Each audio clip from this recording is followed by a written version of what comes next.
12 साल की उम्र में राजकुमार को जेन मास्टर के पास मार्शल आर्ट्स और तीरंदाजी सीखने भेजा गया। राजकुमार दूसरे बच्चों के साथ घुल मिलकर रहने लगा और साधारण बच्चों की तरह सीखने लगा, लेकिन उसकी एक बात अलग थी। राजकुमार बहुत जल्दी प्रोग्रेस करने लगा। 6 महीनों में ही वो सारी कलाएं सीख गया जो 3 साल से रह रहे शिष्य भी ना सीख सके। अब राजकुमार सब बच्चों में अलग चमकने लगा। ये देखकर बाकी शिष्यों को राजकुमार से जलन होती। शिष्य कहते कि जेन मास्टर राजकुमार पर जरूरत से ज्यादा ध्यान देते हैं, जरूर उसे कोई खास अभ्यास सिखा रहे हैं और हमारे साथ पक्षपात कर रहे हैं। ये तो नकली जेन मास्टर हैं, इन्हें राजा से जरूर कोई काम है, इसलिए लालच में ये राजकुमार को ज्यादा सिखा रहे हैं। जेन मास्टर को आश्रम में होती हुई इन बातों का भान था, लेकिन वे शांत रहे। उन्हें पता था कि समय आने पर सब कुछ स्पष्ट हो जाएगा, और हुआ भी यही। एक दिन तीरंदाजी की क्लास चल रही थी। सारे शिष्य बहुत ध्यान और एकाग्रता से सीख रहे थे। तभी एक शिष्य हांफता हुआ आया और बोला, सुनो सुनो, राजकुमार का सामान चोरी हो रहा है। कुछ लोग कीमती बक्सा लेकर भाग रहे हैं। लड़के की बात सुनकर सारे शिष्य चौंक गए, लेकिन राजकुमार शांत भाव से तीरंदाजी का अभ्यास करता रहा। जब क्लास खत्म हुई तब राजकुमार मास्टर से अनुमति लेकर अपने कमरे में गया। उसने देखा कि सारा सामान बिखरा हुआ है। बहुत खोज पड़ताल के बाद भी किसी को कीमती बक्सा नहीं मिला। कुछ दिन ऐसे ही निकल गए। फिर एक दिन जब जेन मास्टर कुछ सिखा रहे थे, तब खबर आई कि बहुत सारे शिष्यों का सामान चोरी हो गया है। खबर सुनकर हड़कंप मच गया। कुछ शिष्य तो क्लास छोड़कर ही भाग गए, तो कुछ वहीं बैठे बैठे घबराने लगे। कुछ बातें करने लगे कि ना जाने हमारे सामान का क्या हुआ होगा। जब क्लास खत्म हुई तो वो भी सामान की खोज में दौड़ गए। बहुत खोजा गया, लेकिन कुछ हाथ नहीं लगा। रात बीती, अगला दिन हुआ। जेन मास्टर ने सभी शिष्यों को बुलाया और कहा, ये रहा आपका सामान। जेन मास्टर के पास सारा सामान तो था ही, साथ में कुछ दिन पहले चोरी हुआ राजकुमार का बक्सा भी था। कुछ शिष्य आश्चर्यचकित रह गए, कुछ समझदार समझ गए कि ये सारा खेल जेन मास्टर ने रचा है। शिष्यों ने जेन मास्टर से पूछा, आप हमें क्या सिखाना चाहते हैं? मास्टर ने कहा, एक बात बताओ, आप सब चोरी की खबर सुनकर अचानक बेचैन क्यों हुए? मास्टर का सवाल सुनकर सारे शिष्य एक दूसरे का मुंह ताकने लगे। किसी के पास जवाब नहीं था। मास्टर ने कहा, जब आप लोग क्लास में सीख रहे थे तब भी आपका मन सामान से जुड़ा हुआ था। उधर सामान खोया, इधर आपके मन का संतुलन भी खो गया।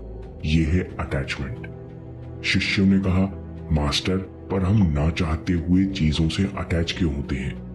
जेन मास्टर बोले, मन खुशी की तलाश में दुनिया में भटकता है और अनजानों में चीजों से, लोगों से अटैच हो जाता है।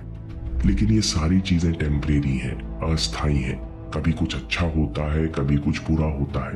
कभी कोई चीज पास आती है तो कभी दूर चली जाती है, जिस कारण हमारा मन अच्छे बुरे की साइकिल में हमेशा बेचैन रहता है। बेचैन मन बुद्धि को ढक लेता है, जिस कारण वो सही गलत नहीं सोच पाता। जब राजकुमार ने चोरी के बारे में सुना तो उसका मन व्याकुल नहीं हुआ, क्योंकि उस समय उसका मन बाकी सारी चीजों से विरक्त होकर केवल एक लक्ष्य को पकड़े हुए था। इसलिए सामान खोने से उसके मन और बुद्धि ने संतुलन नहीं खोया। इसे कहते हैं वैराग्य, यानी डिटैचमेंट। जेन मास्टर ने कहा, अब इस बात को समझो, मन के पास चीजों से आकर्षित होने की, लोगों से जुड़ने की प्रचंड शक्ति है, लेकिन ये शक्ति बिना डिटैचमेंट के बहुत बड़ी बाधा है। जेन मास्टर ने कहा, डिटैचमेंट नहीं सीखोगे तो हमेशा मन के अधीन रहोगे। लेसन्स, अटैचमेंट और डिटैचमेंट की साइकिल।